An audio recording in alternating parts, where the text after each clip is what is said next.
Welcome, gender-conscious friends. I'm your host, Fate Zay. My pronouns are they, he, she, and I'm so glad the simulation brought you here today.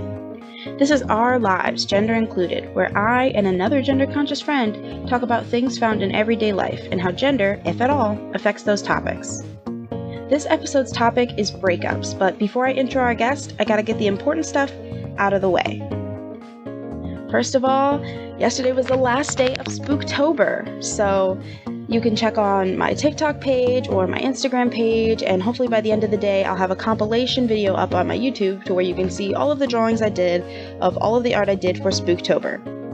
Wink wink, actually Inktober, but I made up my own prompts because I'm me. Also, all of the art that I made will be up on my Redbubble, so you can buy those in like masks or buttons and even on cups and all of the hats, which pretty cool.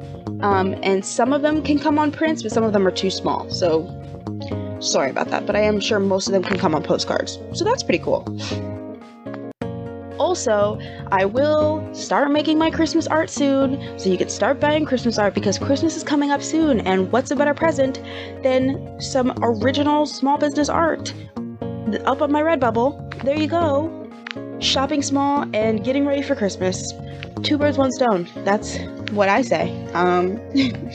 Anyway, I also want to say I'm going to continue doing regular episodes for the rest of the month of November, every 2 weeks, and then the 1 week in December I'll do a bloopers episode, and then the last week where there will be an episode in December, I won't have an episode. It'll be like my mid-season break, because it is December and Christmas and such, so, but I'll be back at it again in January. For the rest of season 1. I don't want to say season 2 because I started in June, but this is the mid-season break coming up soon. So there'll be 2 more episodes, then a bloopers episode where it's basically just all the weird, funny shit that has happened for the past however many episodes I'm at. What am I at, like 10? I don't know. But yeah. Also, I want to say thank you to all of the listeners and everyone who helps make this podcast possible, including this podcast's first financial supporter, Danielle M. Thank you so much, Danielle M. I want to say, if you can, please rate and review this podcast. If the platform you're listening on so supports it, it is super helpful. Helps get the word out so more people see the podcast, and then more people listen to the podcast, and then more people are like, oh my god, this is a great podcast, and brands are like, that's a great podcast? Really? And then I can work with really cool brands. Also, if you can't rate and review, on an app, you could do it in real life to a friend. Do you know a friend who needs to learn about gender and how it interacts with life? Sounds like you can rate and review in real life. Just saying. Anyway, if you're into the social media thing, all the links are on my website, lyricallyfaight.wixsite.com/fatezay. All the links at the bottom of the first page. If you scroll all the way down, there's a link to my TikTok, which I use a lot, a link to my Insta, which I have been using a lot for October, but who knows, with November coming. My Twitter, which I don't really use at all. My YouTube, which I'm trying to get into using more, but it is difficult. A link to this podcast if you would like to share it with someone. A link to a wish list if you would like to get me a present. A link to the Patreon if you would like to support me in exchange for different benefits. And a link to the Redbubble where you can get that art that I mentioned earlier on like masks and hats. And some of my art comes on shirts and blankets, Sounds like a good time. And also, again, Christmas is coming up. You want to buy some Christmas presents with a wink wink for your Halloween gay who loves Halloween art? Sounds like that's your place to go. And with that, on to the episode.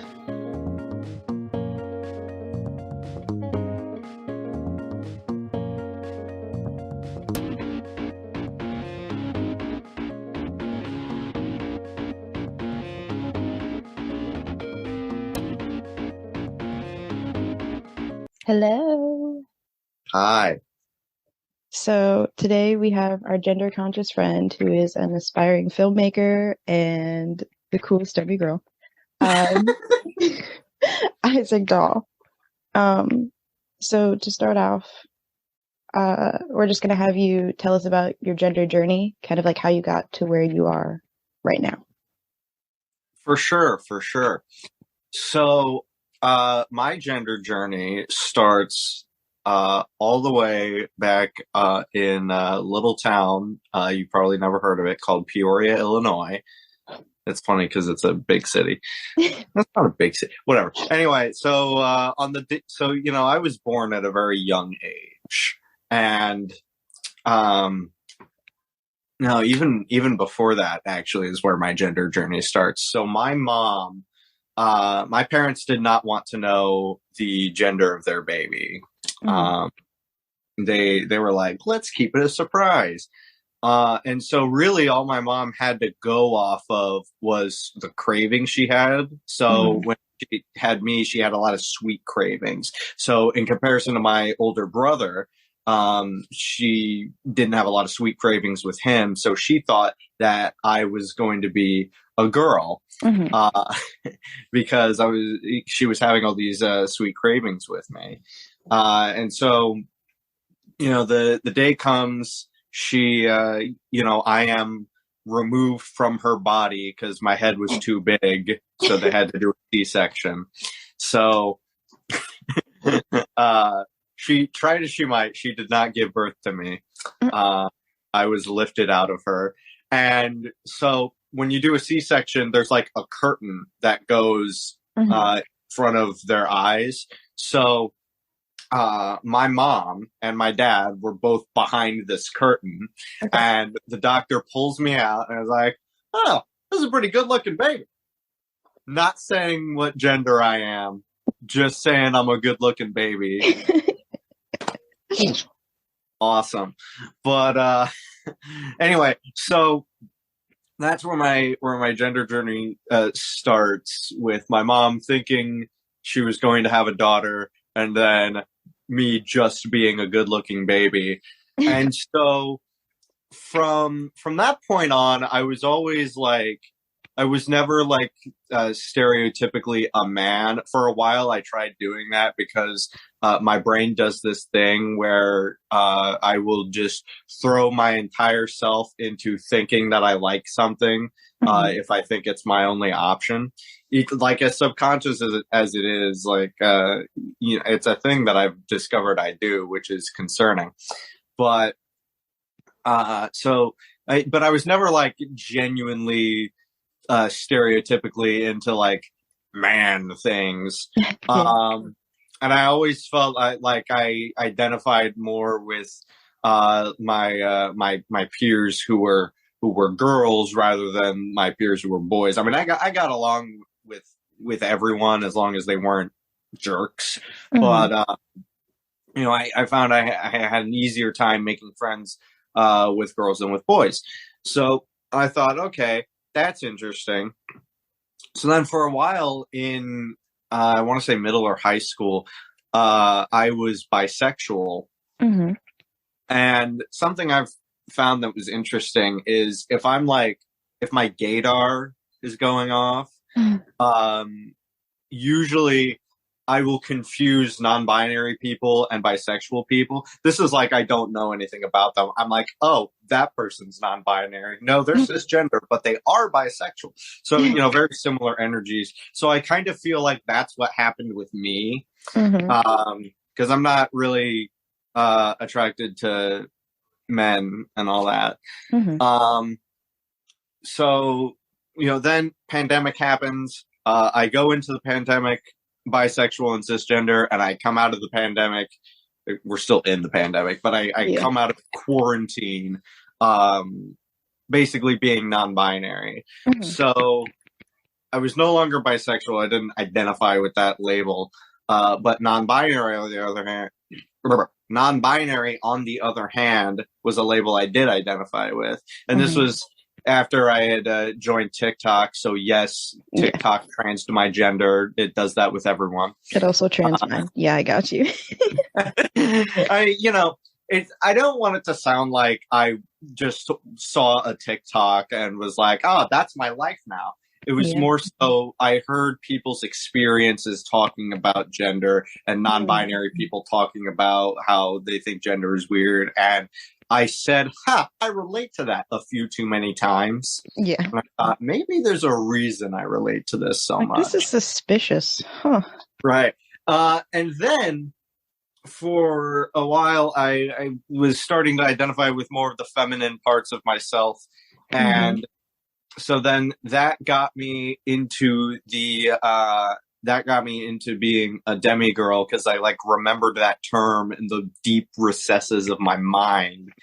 Of like, oh yeah, you know, sometimes I feel more feminine, sometimes I feel more androgynous, but overall in a bit of a gender crisis, because I didn't know how to rationalize feeling both androgynous and feminine, which additionally was counterbalanced by the fact that my aesthetic isn't very feminine. It like stereotypically feminine. I mean, like I'm not dressing like a fairy princess every day. Yeah. Obviously. But you know, it's more, I do have a more androgynous aesthetic, but when you're born male, that's just masculine, because at least in American culture, a lot of androgyny and masculineness, at least with presenting, are kind of the same. So they're like, if it's not girly, then you're doing it right. Yeah. So like Addison Grace and Ruby Rose and other AFAB people who present more androgynous and masculine. Obviously, Addison Grace is non-binary trans masc, but that's my aesthetic. That's what I look like in my head. But then outside of my head, I just look like a dude, and it's like okay, that doesn't. The perceptions of others will kill you. Yeah, but like in 2 sentences, my gender journey is I was a boy, and then I got on TikTok, and I'm and found that I didn't have to be. That's right, Republicans. Keep your kids away from TikTok. They will trans their genders. Absolutely. Okay, so the topic for this episode is breakups. So have you... It is. No, I remembered that, which is really convenient, because not too long ago, my sweetie and I broke up. Oh no, I'm so sorry. Yeah, well, you know, I appreciate your apology, but you know, it does give us a lot to talk about with for this discussion topic. So I suppose. So have you had a lot of breakups? No, I haven't had a lot of breakups because I haven't had a lot of people willing to date me. Okay. One other thing, and I do realize that I'm someone who's like pre-transition and everything, saying that, so I'm like the stereotype of like a predator or whatever.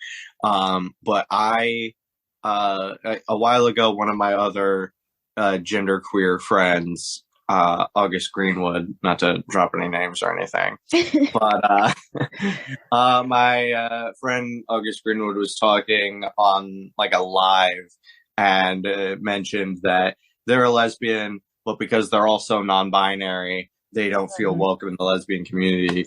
And I was talking about that in the chat, and I was like, oh yeah, you know, because like I identify with that, because I like women and non-binary people in a very queer way. Like to me, it feels queer, despite, you know what I mean? So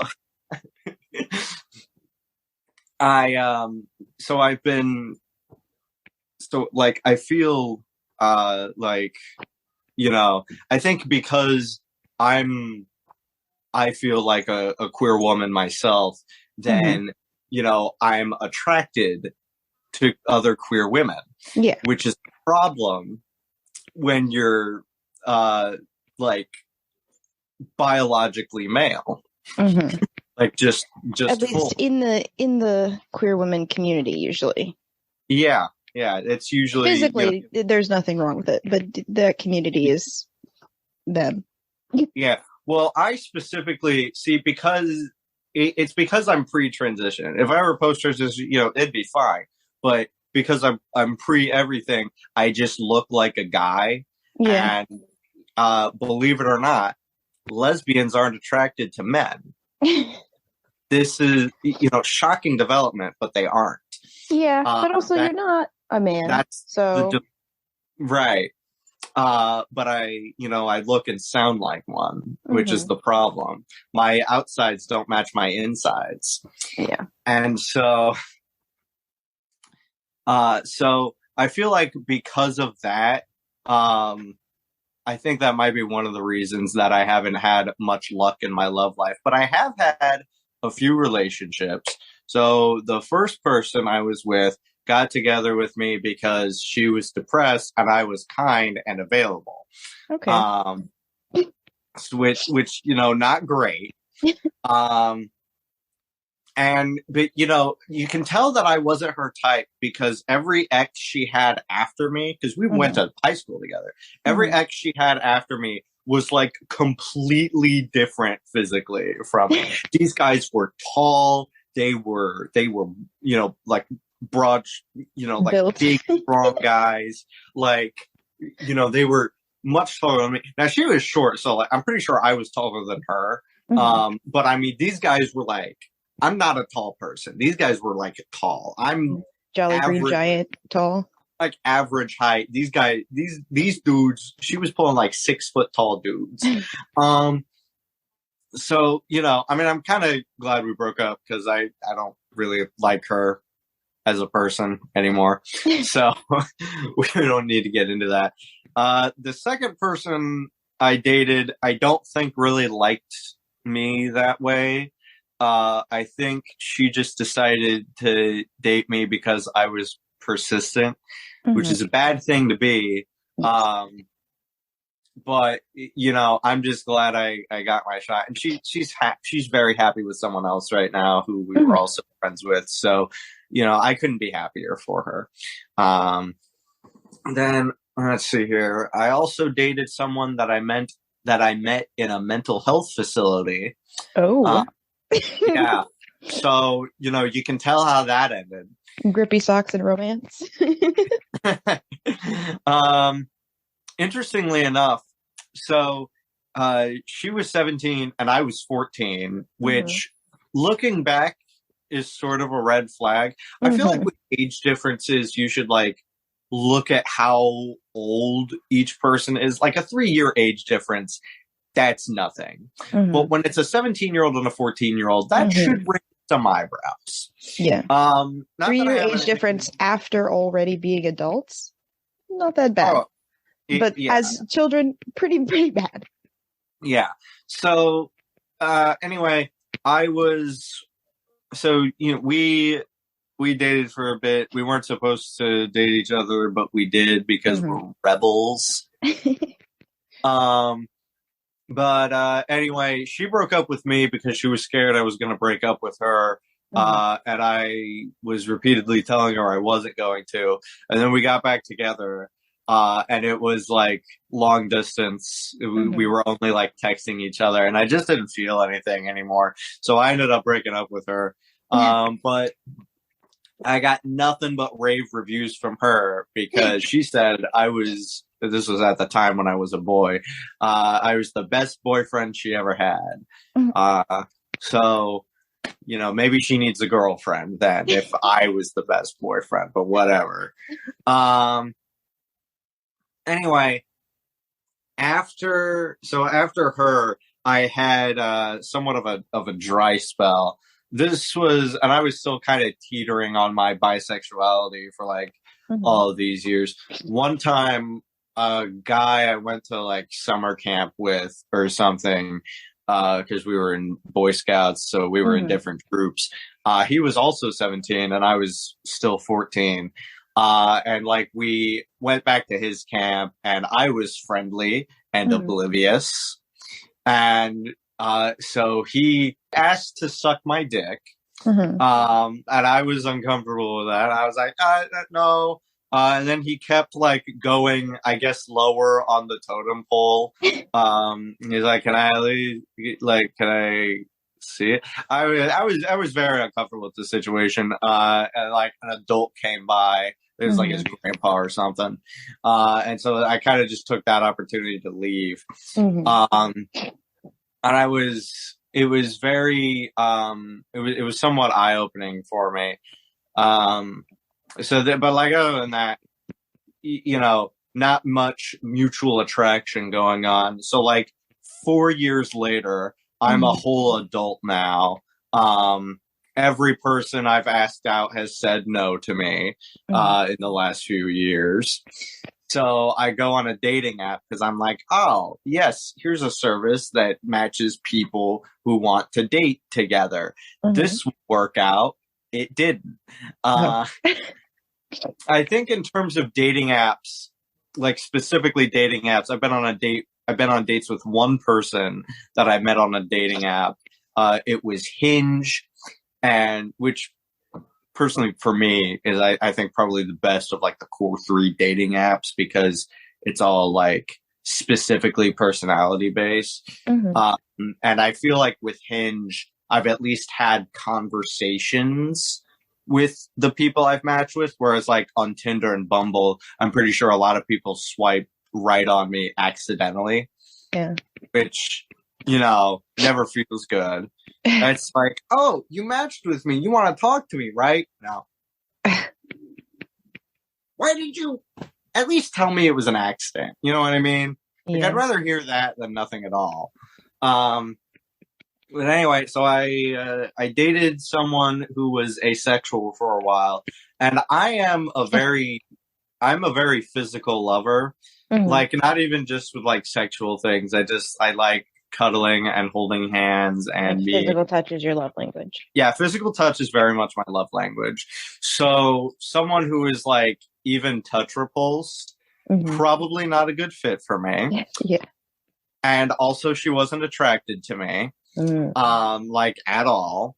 The reason our relationship ended wasn't because like we weren't a good fit for each other. It wasn't because she realized that she was just desperate the whole time and could do better. It wasn't just because, you know, she didn't like me, but additionally it was because she told me that she takes a long time to find attraction to someone, to like someone.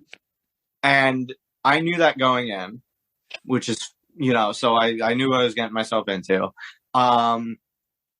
But she eventually decided, you know, it's probably not fair to either of us for me to, you know, just be waiting until, you know what I mean?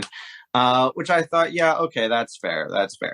So then a few months later on Facebook dating of all places, you can't hold back a smile when I broke out Facebook dating, which is good if you already have Facebook and don't feel like spending money.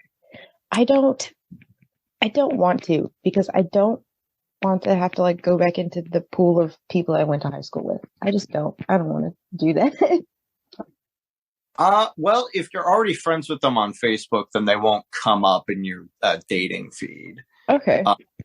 Which is something I found. That's actually a pro to Facebook dating as opposed to like Tinder or Bumble or Hinge, because there's no filter for like people, you know. You can be like, you can designate someone as like your secret crush. So you can designate a friend on Facebook, or I think they also let you do like Instagram mutuals as well. As a secret crush, but that's really as much as your Facebook friends are going to get out of dating with you. Okay. But anyway, Facebook dating, it's pretty good. Like from a logistical standpoint, but from a standpoint of dating people, I've dated one person. I've matched with a few. And I'm going to be honest, I fell in love with this person, and this person fell in love with me. And they were also trans, male to female. And they were also going on their own gender journey of coming into being non-binary. I was actually the first person to like use their chosen name, Nice. is what they told me. And we were in love. We were. I really can't stress that enough. And the reason, and they were my most recent sweetie, and the reason that ended is because they are also attracted to women. Or no, they're attracted to men. That's complete. Sorry, I just completely lied to your face. That they are attracted to men. So physically, I fit the bill, but I won't always fit the bill because I'm going to transition. Yeah. And so, as hard as difficult as it was, they broke up with me because they want a husband, and I can't be their husband. Because they respect your gender. That sucks. Yeah, they were so affirming. It was wonderful. And they're also someone who, and if I never get to date anyone ever again, then they are the person who like knocked a few items off my bucket list. It was a great time, and they're a great person, and I really do wish the best for them. But obviously, we're not together anymore because they want a husband, and I'm not going to be their husband. I would have loved to have been their wife. Yeah. But they don't want a wife, they want a husband. So, what are you going to do? Yeah. I think, I have divulged my dating history a bit on this on this podcast, so I'm not going to run through everybody, but I have I have been through a couple breakups. Depending on where you start relationships, I guess, because like if we're like the moment you say you are someone's boyfriend and girlfriend, then like probably second grade, because like I had a boyfriend for like a week, and I was like, yep, we're dating. And then like he didn't want to play with me on the playground, so we broke up. But like that doesn't feel like a real relationship. So like I don't usually count them to like fifth grade. That was also very toxic. But yeah, I think I've been through 4 or 5 breakups. I know like 6. But yeah, not a lot, but definitely some. And I don't know, I've definitely had people be like, yeah, I don't want to date you a lot in like elementary and like middle school a little bit. But in high school, I didn't really like, I don't know, like pursue that a lot until the end of it. So that wasn't really like a thing that I thought about a lot in high school. So I know we just went through all of your breakups. We're going to do it again. Just a little recap. But would you say that like some of your earlier relationships might not have happened if you had figured out your gender earlier than you did? Let me think about that. Probably. I think they probably still would have happened. The other people might have just thought about it a little harder, as to if they wanted to date me. I think because you say earlier relationships, so that's definitely the first 3 in Mega Pat Kid canon. Your lore. the lore. I definitely think, I don't know, I think they still might have gone for me, even if I had, of course, that's wishful thinking, considering that, you know, there are, again, 5 people that I've been willing to date me, basically. I don't know why I thought this, but for some time I thought I can get anyone I want, so I'll let them come to me, which is a dumb philosophy. Definitely, if you like someone, just tell them. Like the worst they can do. No, I'm not going to say the worst they can do is say no, because the worst they can do is say ew and then make fun of you behind your back for it. Yeah, or like murder you. Oh yeah. Murder is also bad. Murder is also bad. Quote Isaac Dahl, 2022. But like, honestly, I don't know. I definitely think being scared to ask someone out, it is, and this is someone who is frequently scared to do that. It is kind of dumb, because it's definitely not going to happen if you never ask them out. But it only might not happen if you do ask them out. So I definitely wish I had asked more people out when I was attracted to them. Although every time I told someone I liked them, they were like, "Oh yeah, I like you too, buddy." So, Exactly. in that case, and I mean, getting out there on dating apps hasn't made it any better, because again, my matches don't even talk to me. It's like, you swiped right on me first and you're not going to say anything. And it's like, it's not even like they're scared to send the first message. Like, I'll say, "Hi, how are you doing?" And especially on Hinge, it'll be like with a prompt. So I'll be like, "Oh, what kind of movies do you like?" And then I get a match. Why am I even on this earth? So maybe when I fully medically transition, then I'll be pulling bitches left and right. That was actually going to be my next question. Do you think that like you'll still have like more relationship troubles after you fully transition? For a while, I said I would kill it as a lesbian. And so I think that's what's going to happen. At least I hope that's what's going to happen. And maybe I'm just blaming being unattractive or whatever on the fact that I haven't transitioned. But I'm hoping that like I can exist in more queer spaces and be with more people who like me, and I will find more people who like me. Being that after I transition. So I have some queer themed games. So this first game is, how would you make this movie gay? So the first one is The Goonies. How would I make The Goonies gay? Yes. All right. So there's this one scene in The Goonies. They're in the cave or whatever. And they designate the restrooms.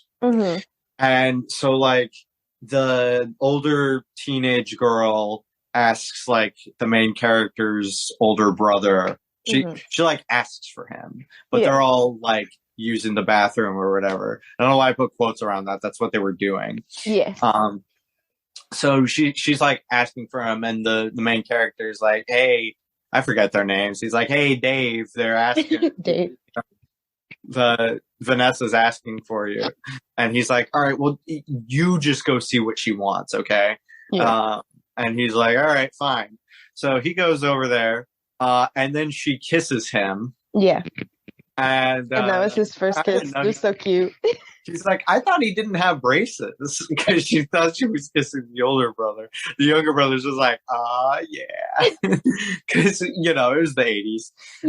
And he's a straight guy. So what I would do is I would either make the main character a girl, maybe not necessarily the older brother, but I would make the main character a girl.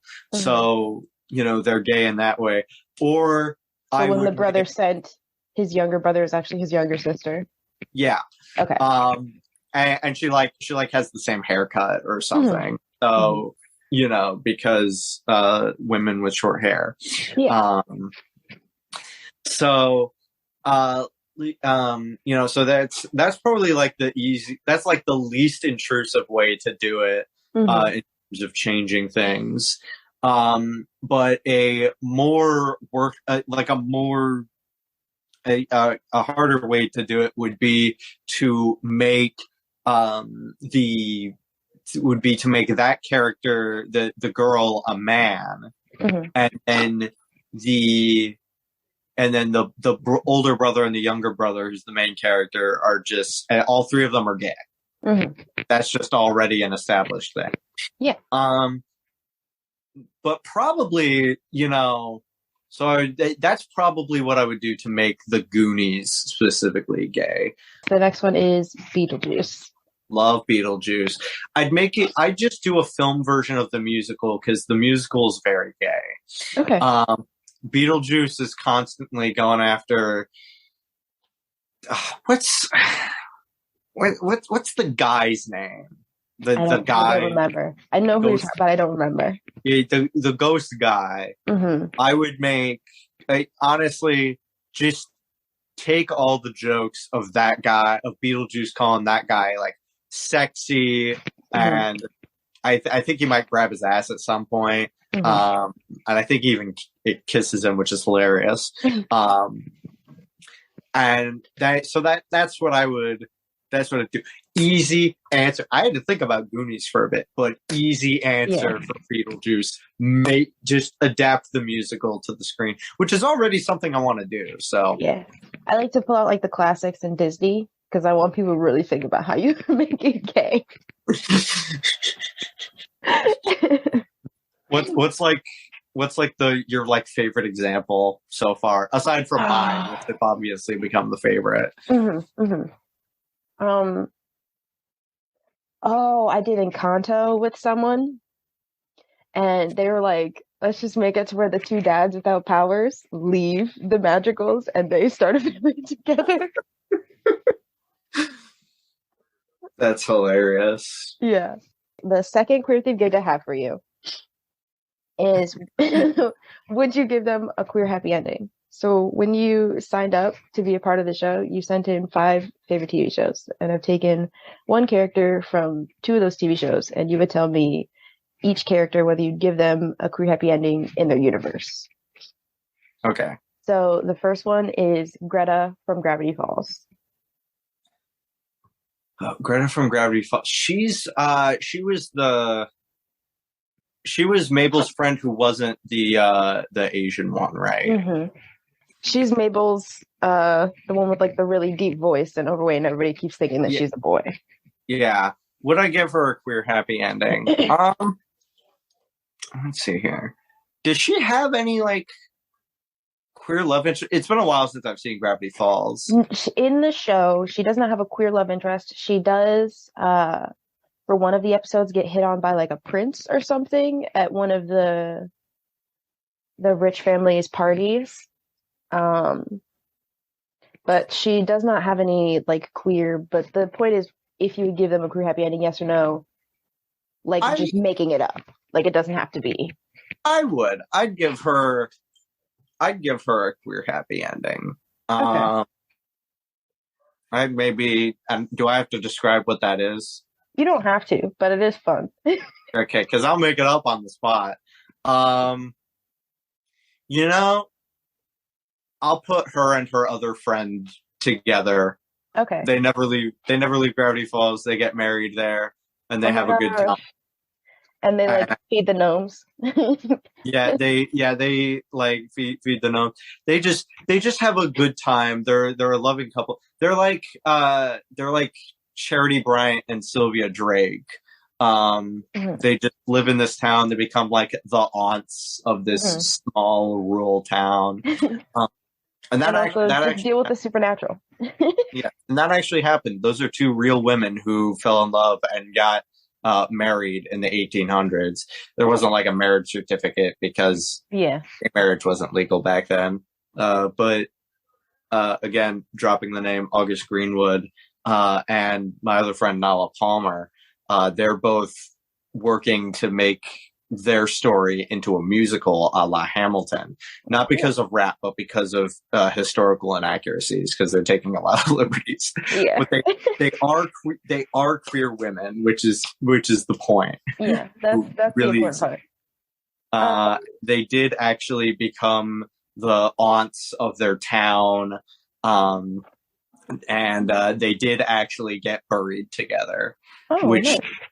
oh yeah, it's a lovely story. I will definitely send it your way when it becomes a big musical. Nice. So the second character is Lars from Steven Universe. Absolutely. Really? I would not. What? No? No. Really? I like Lars after he has died and become Pink Lars. I get that. But Lars throughout the entirety of the show is one of the worst characters. Wow, we are we have very different thoughts on that. Okay. Well, I would say, because I don't think Lars can die. Yeah, he can't now, I don't think. Yeah.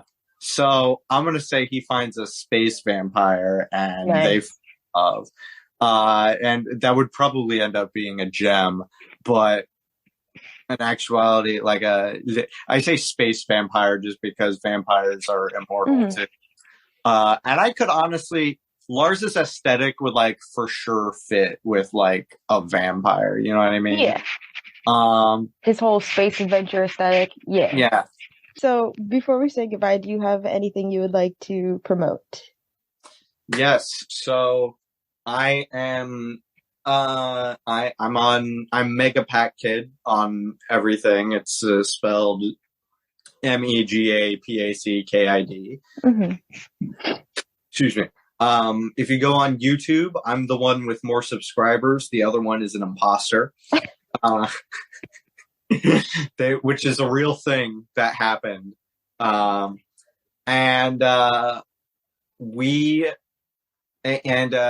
am, along with my best friend, we're making it's 15 videos or something in the styles of other YouTubers, just to see how well I can do it. We've got one in the style of the Nostalgia Critic. I'm working on one in the style of Wadsy right now. So definitely check that out on YouTube when that happens. And I'm also, I'm most active on TikTok. TikTok is a very prevalent social media service for me. So, and I think I'm very funny and do a lot of good stuff on there. I'm also on Instagram. I post a selfie of myself every day. Selfie of myself. Who else would I post a selfie of? It's a selfie of your shoe. It's a selfie of Donald Glover, I just take selfies of Donald Glover every day. But I try to do that every day. Sometimes I miss a day, but hopefully I won't next year. So that's I just plugged all of my social medias at once because it's only it's one name. That's what I am on everything. And I'll link them all in the description of this episode. That way people can get to them easy. Dope. Thank you so much for joining me. Thank you for having me. This has been great. Bye. Bye.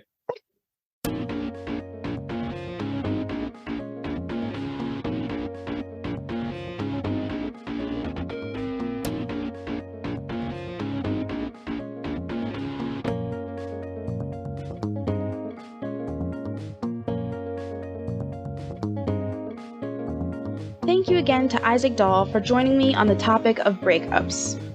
Our Lives, Gender Included, is created by Fate Zay, hosted by Fate Zay, edited by Fate Zay, produced by Fate Zay, and partially financially supported by Danielle M.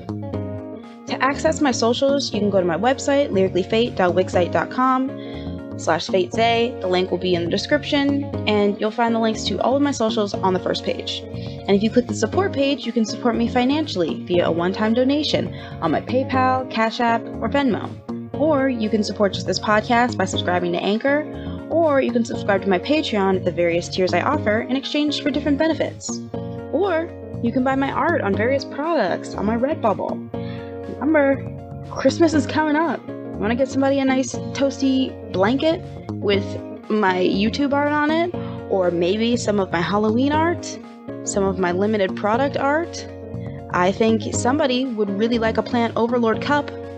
I don't know the people in your life, but I feel like that's probably a good purchase, Maybe they'd like a Long Live Halloween shirt. You never know. Thank you so much for listening, and I hope you have a great rest of your day in the simulation.